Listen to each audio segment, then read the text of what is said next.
Assalamualaikum warahmatullahi wabarakatuh.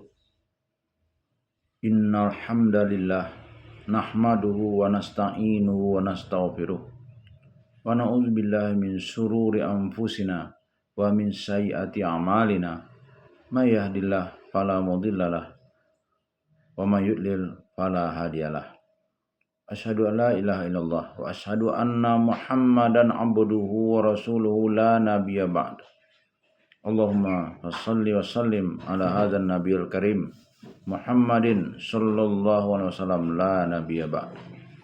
Bapak-bapak, ibu-ibu yang berbahagia serta generasi muda yang saya sayangi. Pada kesempatan yang berbahagia ini, kita akan melanjutkan membaca buku Pedoman Salat yang disusun oleh Profesor Dr.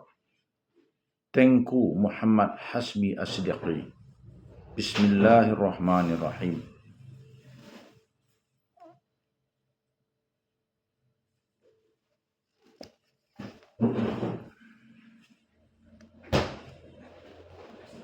Hal-hal yang disunahkan terhadap sunnah rawatib. A. Salat sunnah fajar. Pertama, salat sunnah fajar lebih utama dikerjakan dengan ringan. Nabi SAW meringankan qiraatnya dalam salat sunnah fajar. Kedua, salat sunnah fajar dikerjakan di rumah, kemudian baru pergi ke masjid.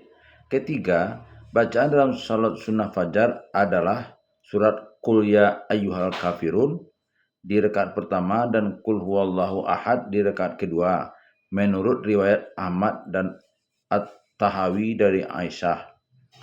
Atau membaca di rakaat pertama A'udzu billahi minasy syaithanir rajim.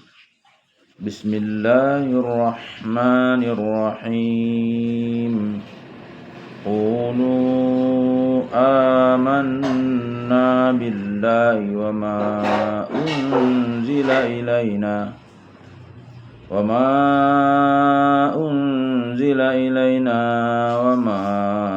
unzila ila Ibrahim wa Ismail wa Ishaq wa Yaqub wal asbati wa ma utiya Musa wa Isa wa ma utiyan nabiyyuna min rabbihim la nufarriqu baina ahadin minhum wa nahnu lahu muslimun.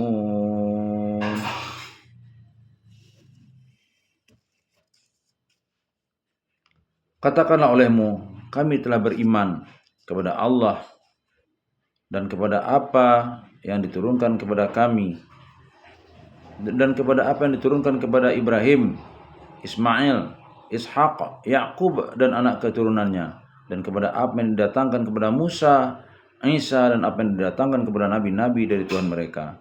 Kami tidak membeda-bedakan salah satu di antara mereka dan kami menyerahkan diri kepada Allah. Quran surah Al-Baqarah ayat 136. Membaca di rakaat kedua, Qul ya ahlal kitabi ta'alau ila kalimatin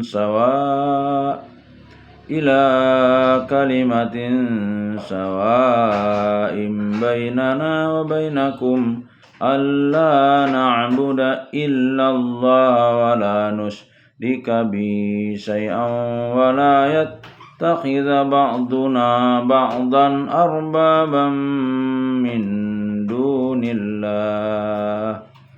fa in tawallaw faqulu ashhadu bi anna muslimun. Katakanlah olehmu, wahai ahli kitab, marilah kamu kepada suatu kalimat yang bersamaan antara kami dan antara kamu semua, yaitu tiada kita sembah selain Allah dan tiada kita persekutukan sesuatu dengan Dia, dan tidak sebagian kita menjadikan yang sebagiannya tuhan-tuhan yang selain dari Allah. Maka jika mereka berpaling, maka katakanlah, bersaksilah kamu bahwasanya kami adalah orang-orang yang menyerahkan diri kepada Allah.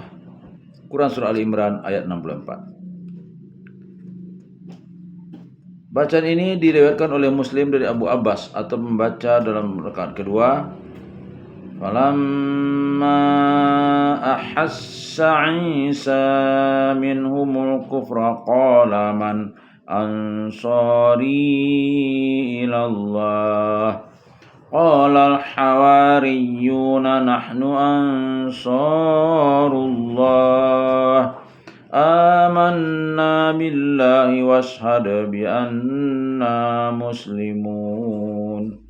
Maka manakala Isa merasakan kekufuran dari Bani Israel, ia pun berkata, siapakah penolong-penolongku kepada Allah? Para Hawari menjawab, kami adalah penolong-penolong Allah. Kami telah beriman kepada Allah dan bersaksilah bahwasanya kami menyerahkan diri kepadanya. Quran Surah Ali Imran ayat 52. Bacaan tersebut berdasarkan riwayat Abu Daud dari Abu Abbas. Keempat, sesudah salat sunat fajar bacalah doa ini sebanyak tiga kali. Allahumma rabba Jibril wa Israfil wa Mikail wa Muhammadin Nabi sallallahu alaihi wasallam a'udzubika minan nar.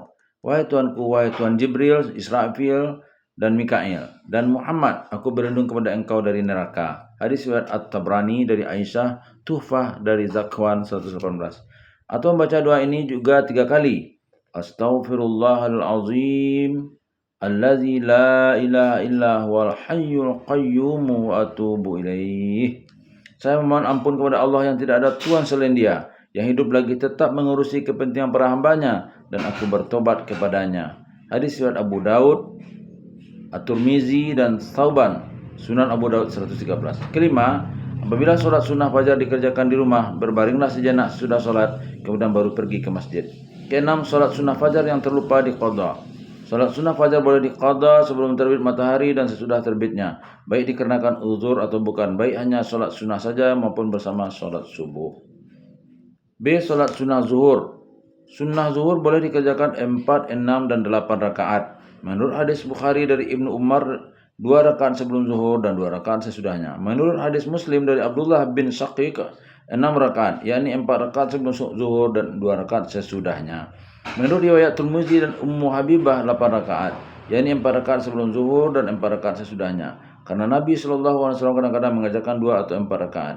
Bahkan Nabi juga terkadang mengajarkan 2 rakaat di rumah dan 2 rakaat lagi di masjid. Salat 4 rakaat tersebut dikerjakan tanpa duduk tasawuf pertama apabila sekalian. Nabi SAW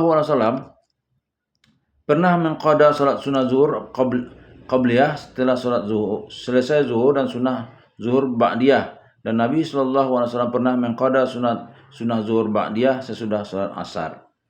C. Salat sunnah maghrib. Rasulullah SAW tidak pernah meninggalkan sunnah sesudah salat maghrib. Diutamakan supaya membaca dalam rakaat pertama, Qul ya ayyuhal kafirun, dan dalam rakaat kedua, Qul huwallahu ahad. Diutamakan juga supaya sunnah maghrib ini dikerjakan di rumah setelah kembali dari masjid. D. Salat sunnah isya. Salat sunnah isya dianjurkan dikerjakan di rumah juga. E. Salat sunnah duha. Banyak hadis yang menerangkan keutamaan salat duha. Waktunya ialah dari sejak tinggi matahari kira-kira sepenggalah dan dikerjakan sebelum matahari terik benar. Salat sunnah duha ini dikerjakan sekurang-kurangnya 2 rakaat.